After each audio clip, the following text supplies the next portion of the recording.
You're listening to The Real Short Box, a comic book podcast made for geeks by geeks.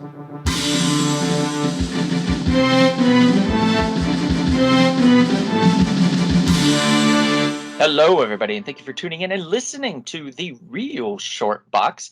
My name is Donald, and I am here with a very special guest, Mr. Anthony Silva, one connoisseur of comics, podcasting genius. Thank you for being a part of this. Thank you for being a guest on the show, sir. Oh, no one's ever called me a genius without sounding like it was an insult before. He's such I hang out with a lot of third genius. graders, I guess. Guys, he's so smart. He's just like, I can't even talk to him because his brains are so smart. They just make me feel inferior. It's just his head. I don't know how his head can contain all the brain power. I'm like the brainiac and the leader all rolled into one. Yes, that's perfect. Yeah, you keep falling over because your head's so damn big. I'm like a more attractive Martian from Mars Attacks. Yeah, perfect. Yeah, I like that. Yeah. Actually, we're going to be talking today about your favorite superhero. And what that means is it's the guest's favorite superhero, and we just talk about that superhero a little bit. And yours today is something very special, and I'll let you mention the name here. It is Eric Draven and the Crow. Yes, James O'Barr's The Crow. Perfect idea. Love it. Can't wait to dive into it. But first, I want to mention just a little tidbit about you. Besides your brain power and your comic book knowledge, you also do a podcast called The League of Ridiculous Conversations. Am I correct on that? Yeah, that's the one. Okay. And that you do that on Twitch, and you do that is it Tuesday or Wednesday? It's Tuesday, right? Yeah, every Tuesday, 7 p.m. Pacific Standard Time on twitch.tv/LRC podcast. Yeah, and those that haven't listened to it, I have. Those that haven't, it's a lot of fun. It's you and three of your pals just getting together and kind of riffing and talking about Lord knows what. It's a ridiculous conversation. It really is. It's whatever pops into your guys' heads. You usually have kind of a loose topic, and then you just kind of riff from there and going to go off into these tangents that are oftentimes quite hilarious. Yeah, goal is always to kind of capture that 1 a.m. in a Denny's diner kind of feeling. And I love that. I would love to be playing euchre at 1 a.m. in a Denny's diner back home, but sadly, out here in LA, nobody knows how to play euchre, so that's not happening. I've got no idea what a euchre is. See? No one knows. Like, if you're from the Midwest, if you're from West Virginia, Pennsylvania, Michigan, or Ohio, you know what euchre is. Any other state, it's going to be a crapshoot. But any of those states, you have to know what euchre is, or you're not allowed in the state. You're not allowed to stay there. You can visit, you just can't stay. I'm going to have to Google. It's a card game. It's kind of has some similarities to spades, which everybody always akins it to, but it's really quite unique. But I digress. We're talking about the Crow.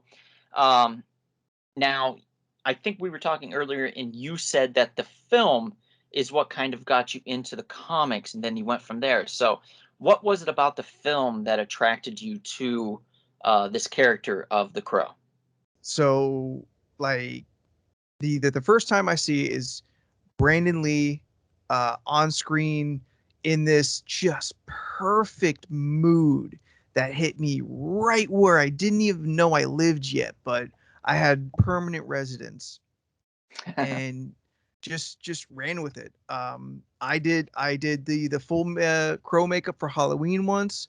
I took an insane amount of time doing the makeup, which should reasonably be quick, but I was so obsessed with doing it right that it took me an easy hour to more than an hour to just pancake my face with the white and then just the lines. And I was really going after the movie version, which is a little slightly off from James O'Barr. and it just like I'm looking at my cheekbones and just making sure because I wanted to I could not be that character because I'm not a violent person, but I wanted to embody like the spirit of I guess torment is kind of torment and revenge are what really drive Eric Draven, the Crow. There's a lot of different iterations, but most every time when someone talks about the Crow, they're talking about the original Eric Draven. So Right. by the late '90s, I get my hands on the comic finally, and it's such a such a beautiful piece of artwork to it. It's got to be at least one of the first real independent books I ever bought.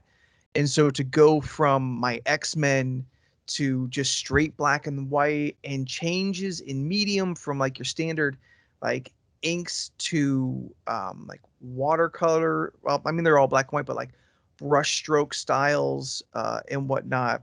It was it was a real step up in storytelling for comics that I knew at the time. Hmm. Yeah, yeah. It's an interesting premise. So, just to give a quick synopsis for everybody here, the story revolves around an unfortunate young man named Eric and his fiancee Shelley. They are assaulted by a gang of street thugs after their car breaks down in the middle of this very bad neighborhood. When Eric gets shot in the head and is paralyzed and can only watch as his girl is savagely beaten, raped, and then also shot in the head, they're left for dead on the side of the road.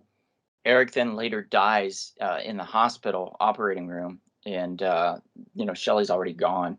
And he's resurrected by a crow then and seeks vengeance on the murderers.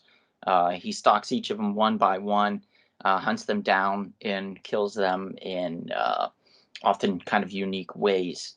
So you get kind of a feel for how some things that came along later kind of borrowed a little bit from that, like Yeah. enacting revenge in very uh, interesting ways in this realm of incarnation, brought back as a vengeful spirit of sorts, not quite completely dead, not quite alive, but filled with this fury towards whoever has done him wrong. Um, and then once he's done his goal, of enacting his revenge on these people, he kind of quietly slips away and moves on, and then into whatever world you want to say is out there, and then will be called upon that spirit again in future stories. Yeah. Yeah, just one of those unstoppable forces just upon evil Hmm. with just singular vision and focus. Yeah, Um, kind of insane. Yeah, like this was a very, if I recall, this was an R-rated film. Am I yeah. right there? Yeah, so this was a very like violent film for kids especially. You Oh, weren't yeah. like 25 when you watched it. I would imagine you were younger and more impressionable. So like this film, you had to have your parents' permission, or you snuck in, or you knew somebody that worked at a theater, or you rented it right after it came out on video. You talked somebody, your mom or your dad, into it, or your cousin or whoever, and then you went and saw it, or you watched it in the basement somewhere. Yeah. I remember my buddy had it. Yeah, there was no way I was going to be able to get into a theater and see it, but my buddy had it because I think his older brother bought it and watched it. So my buddy Darren Caldemeyer, one of my best friends of all time, and back when like you owned 10 movies, like you knew him pretty well. And so he's like, "Hey, I got this. This is cool." Um, and I don't know if it really sunk in with him as it had for me over time, but at the very least, it's like the movie's just a great action film. Hmm. It's not boring. It's like I said, singular focus. moving A to B, and no two fight scenes are alike. Like it's got the taboo of Brandon Lee, who died during filming, kind of giving it this kind of etherealness to it, Hmm. because he legit dies on film. Um, the If I remember right, and if I remember what I've read and been told is right, like the actual firing of that prop gun is in scene. So it's nuts, and there's kind of like when you're a teenager, when you're in high school, like you just kind of want to see like weird, crazy shit. Sure. So watched it and then like borrowed his copy. Um, it wasn't a movie you saw on cable really. It's too violent to be kind of cut down and tamed for that. But the aesthetic is was wholly unique to me. And it's something that in especially our time of so many comic books getting brought up to movies, and oftentimes not capturing the spirit or manipulating the source material enough so that it's a different thing. Like the Marvel movies aren't the Marvel comics, but they change things around, and I think for the most part they captured the spirit of those characters. Um, Yeah. but with the movie and the book, it's just that gothic romance, this noir, um, unremorseful kind of story and feeling. Everything is bad. You start out and Eric's already dead, and he's just getting to work right away. And in these flashbacks, that's where the medium changes. You get these softer memories and stuff like that. And so it was my first real exposure to also like gothic um, aesthetic and genre stuff too. And that just steep hill. To this day, I still live in cemeteries. Yeah. Yeah. Well, a good one out here is Forest Lawn. For those that don't know the LA area, it's kind of Burbank or Burbank adjacent, I would say. Hmm.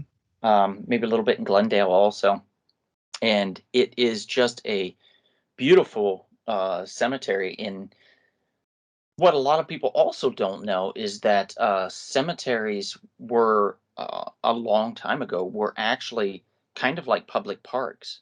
It's where Yeah, people would go and bring their families, and they would hang out with grandma or grandpa that had passed on near their headstone, and then they would play in the grass and stuff and have a good time. And it was where social gatherings were had and stuff. Cemeteries were not as dreary morose. and drab, yeah. Yeah, And I think Forest Lawn keeps that kind of aesthetic, that feel. But yet, it's still a cemetery, so you could still go there and feel very kind of like bummed gothic out. in a way, just because it's kind of macabre to Yeah, hang out in a place like that. But it's also very beautifully decorated and curated and taken care of so well. It's just a nice area to be. Uh, yeah. During the Um, beginning of the pandemic, I was going on hikes there, like walks, long oh, walks. nice. Yeah, we were doing like those virtual marathons, Hmm. and we would go on walks there because there was barely anybody else there. Like everybody else was going to, Runyon Canyon and Griffith Park and places like Yeah. that. And then, I was hanging out with a couple friends at cemeteries, so Yeah, the Hollywood Cemetery too. They do like screenings and actual like events there as yeah, well. yeah. I've Hollywood been. Forever Cemetery. Yeah, they definitely do that. I recall seeing many movies, including Night of the Living Dead there, Oh, that's rad. which that's freaky, man. Yeah, Real with you. that's You're awesome. setting in a cemetery surrounded by all these buried bodies, and you're watching a movie about buried bodies coming up out of their grave to come and consume you. That's the best. Yeah, yeah. They did not allow people to dress up, probably because it could create some form of a panic, I would imagine. I don't. Yeah, I could see that happening. But the thought was there in my head of, oh, I could put, some makeup in a bag or something and put it on while I'm there, and Yeah. be a terrible person. I could do that, but I didn't. I didn't. I mean, to get in your head, you're there watching zombies, knowing 6 feet under are those same bodies you're supposed to be seeing on the screen. Hmm. It's dark. Yeah, super dark, super Yeah. dark. And that's where I think there's even been covers of The Crow where he's like hanging on like a giant tombstone that's like a cross, and he's like hanging on it or standing on top of it or something. I think I've seen that in the past on some of the covers, and I Yeah. could be wrong, but I feel like that is exactly where the Crow kind of lies. Yeah. It's like that's its home. There's a lot of religious uh I can never think of the word and how to say it right. Like Religious iconery. connotations or something like that.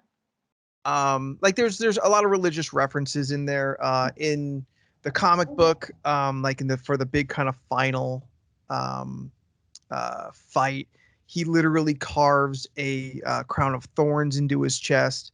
He makes references to like semi-Christian esque kind of things. Like like how the Pulp Fiction Ezekiel quote isn't quite right. You kind of mess with it to make it sound cooler. Yeah. Stuff Yeah, like yeah. that. And yeah, there's the final fight in the movie is on top of an old derelict church. So there's definitely a lot of that, which as an angsty teenager is just even cooler because coming up from like, Christian upbringing and not quite jiving with it, to see it then kind of manipulated and um, not not necessarily turned upside down, but um, being used differently, Hmm. and with all the dark tones on it. I'm like, yes, this is it. This is gonna be me for the rest of my life. Yeah. Yeah, sure. This is the way it is now. This is who I am. Leave me Yeah, alone, mom. I'm all about old crucifixes and dyeing my nails black and all that. Yeah, yeah. You were putting on the makeup and you were living the life, my friend. You were living the Oh life. yeah, I've Yeah. had many trench coats in my time. I remember a phase where I really wanted to be a Ninja Turtle, but sadly, that's much harder. And I'm sure you were alive in the '90s. We all wanted to be turtles. yeah, and so we Which had one like though? a code thing, me and my friends, where we would hold up three fingers, Oh both yeah. hands, and kind of like cross them instead of like peace signs. It'd be like three fingers, or we would just have like in the air, like three fingers, and we were like, yeah, we're turtles. Kind of like the Spock hand. Yeah, yeah, a little bit like the Spock hand, yeah, Okay, right uh, on. but not quite that. Just the you'd have the pinky finger bent down and the thumb holding the pinky finger, and then you'd have your three middle fingers Okay, up, and that's how you did it. Like, okay. or we would also have where it was the thumb, the pointer finger, and the middle finger as well. We would do that too. So we had two variations. I guess it just depended on which person we were hanging with at the time. Right on. I'm literally doing that as you're talking. Right? I bet like a lot of people as they're listening to this they're like trying to get their fingers Yeah. to work in the way. How would a Ninja Turtle Oh, I see what you're saying. Yeah. Yeah, because a Ninja Turtle only had three fingers. Yeah. That was it. That's all they had. And then, of course they had their shell and they had three. I think they had two toes or three toes. I think it was two. I think it's two. Yeah, Just two big lumpy toes that's it. that they had. Just lumps. I don't even know what turtles actually have for like Yeah. toes and What's fingers or I don't know. claws. Yeah. I know some of it's web because it's like if they're water, Yeah. like aquatic based. But if not, then yeah, I don't. I think they're like little claws, but I don't know how many. I want to say at least four, but man, I could be wrong. Yeah. Who knows? Somebody that has a pet turtle, if you're listening right now, Go grab it and count its toes and fingers, like the claws. And then let us know, please, because we're dying over here. We need to know this. Take a picture and send it to the Real Short Box. Yes, please do that. Take some pictures and send it to the Real Short Box. We would greatly appreciate that. Thank you. Who's your turtle? Oh, Donatello, of course. Yeah, Yeah, I believe it. I mean, my name was Donald. It had to be Donatello, right? I had no other choice. Only the man who does a web series about Ted Cord. No other choice. It's got to be Donatello. Right? I don't know. I'm not very intelligent, I will say, but I always gravitated towards like the smarter characters. Like I love Beast. He was my favorite. What's his name? Panthro. He was my favorite. Oh, yeah. Thundercat. I loved Donatello. I loved Ted Cord. You know, just all these really smart characters. I just gravitated towards, and just I think probably because I wanted to be smarter, and so I was like, maybe if I like can watch them, I can learn from them. But that never worked. I have no idea how to create a mutant or how to cure one. I get that. I was a Raphael kid, with like some Leonardo kind of leanings, but I always liked like the tough guy with a heart of gold. Okay, so you were the movie Raphael. You were not the cartoon Raphael. No, yeah, he's a little wisecracky. Of the VHSs that I owned as a kid, Ninja Turtles was absolutely one, and I don't know how well I could do these days, but for a long time I could quote that movie front to back. Oh, geez. Well, we have to see it. We'll have to do like one of those live viewings, and Oh, people it's can still watch. so good. Still so good. That'd be But like amazing. those are the characters that I always kind of gravitated towards. It was Raph either in the early '90s, Gambit once the X-Men cartoon comes out. Like I like these kind of bad boy, not really following the rules, but you know they're a good guy. Right. And that just kind of evolves. So like if you take a Raphael to a Gambit to the Crow, that's just I feel that's a pretty linkable transition, just stepping one to the other.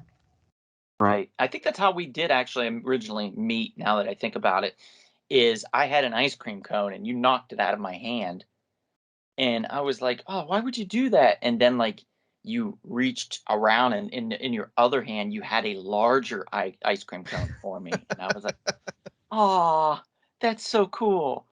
So yeah, you totally lived that life, dude. I do my best. Now everybody's imagining you trying to do the three-fingered Ninja Turtle thing while you're holding an ice cream cone and batting another one out of my hand. Yeah, Good luck with that imagination, everybody. It should be fun. it's like a swirl, like a swirly ice cream too. Oh yeah, those are the best. Like, I know they had like a booth at WonderCon, I think it was a while back, and it was like a pineapple and coconut one, and then they had another one that was like root beer and something, and they were like the line was like 30,000 people long. Yeah. And Oh yeah. I remember I waited an hour for an ice cream cone, Just to and say you had it. yeah, just to say I did it. I waited in Yeah. line that long for an ice cream cone, and I had to pay for it too. That's the worst part. Was Not this like at one of waiting the? in line so long to pay for something. Was that at one of them? The row of food trucks that they do. It was inside. It was Oh, it like an was inside thing. inside. Yeah, Man, I must have missed the ice cream. yeah, you definitely missed the ice cream, buddy, because it was there and it was amazing. That's awesome. Yeah, but I don't want to rub it in too much, you know. Now everybody wants ice cream. Actually, I want ice cream now too. It does sound good. Root beer ice cream with vanilla, like a vanilla root beer swirl, just sounds like a root beer float. Yeah, without all of the mixed expectations of either one of them keeping their solid and liquid state, Right. it never lasts. No, it never does. Eventually, it just becomes a creamy soup. I always liked though when you first added the root beer, I would put the ice cream in and then add the root beer. And then Yeah, when you because you're put not a crazy person. right, yeah. And like you would get like this little crustiness on the outside of the ice cream. Oh, from like the ice like from the ice crystals, kind of. Yeah, it would form like an icy kind of a crystal thing around the outside because the liquid was added to the ice cream and it kind of hardened almost kind of around it just for like like less than 20 seconds or something. So you had to be quick. So I would like Kind of immediately, sizzled for a second yeah, too. I would immediately get my spoon and like spoon out just a tiny bit of that ice cream and have that. And it was delightful. And I bet the crow would like that too. See how I brought that all around? It probably would have, brightened his day a little bit if he had some Yeah, ice cream. it's true. Yeah, maybe after he killed everybody, he went and had ice cream. Who knows? We Oh, can't. that'd be nice. Yeah. Just him and the crow in a little malt shop booth. Let's just assume that's the case. Yeah. Yeah. And anything else you want to add, by the way, before we wrap this up? I mean, just that you, sir, are a great dude. I've appreciated our friendship over the time, and I'm really excited that you do the real short box. That's Awesome. super cool. Thank you. And once again, your show is every Tuesday at 7 p.m. Pacific time. It's live on Twitch. It's called the League of Ridiculous Conversations, and then it is available also in audio form on all your podcast platforms that you can find. And Anthony, it's been a pleasure. Thank you so much for being on the Real Short Box. We appreciate you very much. If we don't see you out and about anytime soon, perhaps we will see you at the comic shop. Thanks for listening, everybody. This has been The Real Short Box. We'll see you at the comic shop. Thanks for listening.